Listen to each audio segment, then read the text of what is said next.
Indian food হাটে আমার প্রিয় দর্শক বন্ধুদের স্বাগত। আমি আজকে বানাবো দক্ষিণ ভারতের খুব প্রসিদ্ধ খাবার আপ্পাম রেসিপি। সুজি দিয়ে তৈরি এই আপ্পামটি সকালে বা বিকেলের নাস্তা হিসাবে এছাড়াও স্কুল টিফিন হিসাবে খুব ভালো একটি খাবার।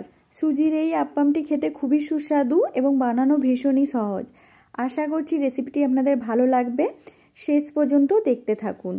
গ্রিন চাটনির সাথে আপ্পামটি খেতে খুবই ভালো লাগে, তাই প্রথমে আমরা গ্রিন চাটনি বানিয়ে নেব।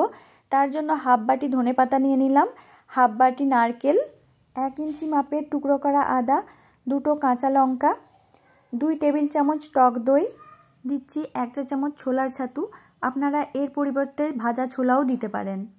দিচ্ছি হাফ চা চামচের মতো নুন, আপনারা আপনাদের স্বাদ অনুযায়ী নুন দেবেন। এরপর অল্প পরিমাণে জল দিয়ে এটি ব্লেন্ড করে নেবেন। এর একেবারে স্মুথ পেস্ট এরকম বানিয়ে নিতে হবে। এই গ্রিন চাটনিটিকে এখন একটি বাটির মধ্যে ঢেলে নিচ্ছি। গ্রিন চাটনিটি বাটির মধ্যে ঢেলে নিয়ে ওতে তড়কা দিয়ে দেব। তড়কা দিয়ে দিলে এই গ্রিন চাটনিটির টেস্ট অনেক গুণ বেড়ে যাবে। তার জন্য একটি তড়কা প্যান ওভেনে বসিয়ে তার মধ্যে 1 টেবিল চামচ সাদা তেল গরম করে নিচ্ছি। তেল গরম হলে গ্যাসের আঁচ লো করে ওর মধ্যে দিয়ে দিচ্ছি 2টো শুকনো লঙ্কা, 1 চা চামচ কালো সর্ষে এবং 8 থেকে 10টি কারি পাতা। কয়েক সেকেন্ডের মতো একে নাড়িয়ে গ্রিন চাটনিটির উপরে এই তরকাটি দিয়ে দিচ্ছি। এরপর একে ভালোভাবে মিশিয়ে নিলেই গ্রিন চাটনিটি আপ্পামের সঙ্গে খাওয়ার জন্য রেডি।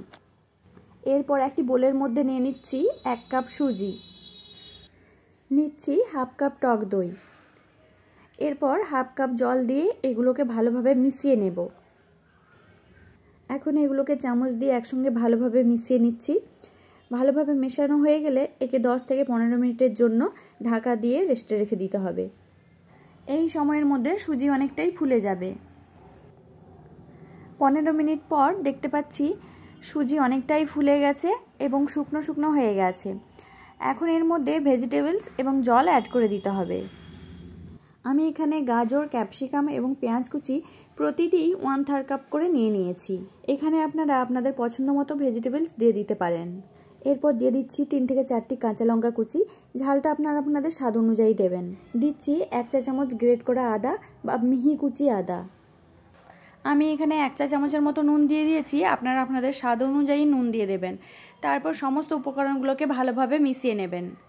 সমস্ত উপকরণগুলো ভালোভাবে মেশানো হয়ে গেলে ওর মধ্যে হাফ কাপ জল দিয়ে আবারও ভালো করে মিশিয়ে নিতে হবে। আপ্পামের এই ব্যাটারটির মিডিয়াম ঘনত্বের কনসিস্টেন্সি হবে, খুব বেশি পাতলাও হবে না, আবার খুব বেশি ঘনও হবে না, ঠিক এরকম হবে। ভেজিটেবলসগুলো দেওয়ার সময় ধনেপাতা কুচি দিতে ভুলে গিয়েছিলাম, তাই আমি এখন দিয়ে দিচ্ছি। আপনাদের কাছে ধনেপাতা কুচি না থাকলে এটি স্কিপও করতে পারেন। সমস্ত উপকরণগুলো আবারও ভালোভাবে মিশিয়ে নিচ্ছি। এখন এই ব্যাটারে কারি পাতা ও কালো সর্ষের তড়কা দিয়ে দেব। তাই একটি তড়কা প্যান ওভেনের উপর বসিয়ে ওর মধ্যে 1 টেবিল চামচ সাদা তেল গরম করে নিচ্ছি। তেল ভালোভাবে গরম হয়ে গেলেই গ্যাসের ফ্লেম অফ করে দিয়ে ওর মধ্যে দিয়ে দেব 1 টিস্পুন কালো সর্ষে এবং 10 থেকে 12টি কারি পাতা। কয়েক সেকেন্ড নাড়িয়ে নেওয়ার পরই এটি ব্যাটারের উপর ঢেলে দিচ্ছি। এখানে একটা কথা বলে রাখি, যে কোনো রেসিপিতে কারি পাতা ও কালো সর্ষে তড়কা দেওয়ার সময় তড়কা প্যানে তেল গরম হয়ে যাওয়ার পরই গ্যাসের ফ্লেম অফ করে দেবেন। এইভাবে তড়কা দিলে কারি পাতা ও কালো সর্ষের পুড়ে যাওয়ার সম্ভাবনা থাকে না। তড়কাটি ব্যাটারের মধ্যে ভালোভাবে মিশিয়ে নেওয়ার পর সবশেষে দিয়ে দিচ্ছি হাফ চা চামচ বেকিং সোডা বা খাবার সোডা। এই খাবার সোডা দিলে আপ্পামগুলো খুব ফুলকো এবং স্পঞ্জি হবে। এরপর একটি আপ্পাম প্যান নিয়ে ওর প্রতিটি খোপের মধ্যে অল্প অল্প করে সাদা তেল দিয়ে দেব। তারপর সাদা তেলগুলোকে ব্রাশ করে নেব। প্রতিটি খোপের মধ্যে তেল ব্রাশ করে নিচ্ছি। তেল ব্রাশ করা হয়ে গেলে গ্যাসের ফ্লেম লো করে দিয়ে ওর মধ্যে আপ্পামের ব্যাটারটি দিয়ে দেব।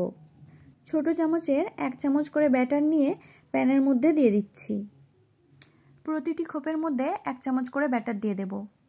খোপের একেবারে সমান করে ব্যাটার দিয়ে দিতে হবে, এক্সট্রা করে ব্যাটার দেবেন না, কারণ এগুলো ফুলে উঠবে। আপনাদের কাছে এরকম আপ্পাম প্যান না থাকলে ইডলি স্ট্যান্ড থাকলে ওতেও স্টিম করে নিতে পারেন, অথবা নর্মাল প্যান থাকলে ওতে তেল ব্রাশ করে চিল্লার মতো করে সেঁকে নিতে পারেন। সব খোপের মধ্যে ব্যাটারটি দিয়ে দেওয়ার পর একে ঢাকা দিয়ে দেব 3 থেকে 4 মিনিটের জন্য। গ্যাসের আঁচ লো রেখেই আপ্পামগুলো ভেজে নিচ্ছি। 4 মিনিট পর ঢাকা খুলে প্রতিটি আপ্পামের উপরে অল্প করে তেল দিয়ে দিচ্ছি, যাতে এর উল্টো পিঠটাও ভালোভাবে ভাজা হয়ে যায়। এরপর প্রতিটি আপ্পামকে চামচের সাহায্যে উল্টে নিচ্ছি। আপ্পামের উপরিভাগ যখন দেখবেন শুকনো হয়ে গেছে তখনই এগুলোকে উল্টে নেবেন। কাঁচা অবস্থায় আপ্পামগুলোকে উল্টাতে যাবেন না, তাহলে আপ্পামগুলো ভেঙে যেতে পারে। খুব সহজেই আপ্পামগুলো উল্টানো হয়ে যাবে। দেখতেই পাচ্ছেন আপ্পামগুলো খুব ভালোভাবে ফুলে উঠেছে এবং এর গায়ের কালারও হালকা বাদামি হয়ে গেছে। সব আপ্পামগুলো উল্টে নিয়েছি। প্যানের মাঝের অংশে যেহেতু তাপ বেশি লাগে তাই এগুলো তাড়াতাড়ি হয়ে যায়। প্যানের মাঝের অংশের আপ্পামগুলো ভালোভাবে হয়ে গেছে, এখন এগুলোকে তুলে নিচ্ছি। প্যানের সাইডের আপ্পামগুলো যেগুলো হতে দেরি আছে সেগুলোকে মাঝের অংশে করে দিচ্ছি যাতে তাড়াতাড়ি হয়ে যায়। আপ্পামগুলোকে উল্টে পাল্টে 2 দিক ভেজে নিতে হবে। আপ্পামগুলোকে উল্টে পাল্টে 2 দিক ভেজে নিয়ে তুলে নিচ্ছি। আপ্পামগুলোকে ভাজতে টোটাল 8 থেকে 10 মিনিট সময় লেগেছে। আপ্পামগুলো তুলে নেওয়ার পর আবারও একইভাবে প্যানের মধ্যে তেল দিয়ে বাকি আপ্পামগুলো ভেজে নেব। সব আপ্পামগুলোকে একইভাবে হালকা বাদামি করে ভেজে তুলে নিচ্ছি। এই আপ্পামগুলো বানানো যেমন সহজ তেমন খেতে খুব সুস্বাদু হয়। আমি এখানে গ্রিন চাটনির সাথে আপ্পামগুলো বানিয়েছি, এছাড়াও এমনিও এই আপ্পামগুলো খেতে খুবই ভালো লাগে। আপনারাও আমার এই রেসিপি ফলো করে এরকম সুস্বাদু আপ্পাম বাড়িতে খুব সহজেই বানিয়ে নিতে পারেন। রেসিপিটি আপনাদের কেমন লাগলো কমেন্ট করে জানাবেন। ভালো লাগলে লাইক দিয়ে আমার এই চ্যানেলটিকে সাবস্ক্রাইব করে নেবেন।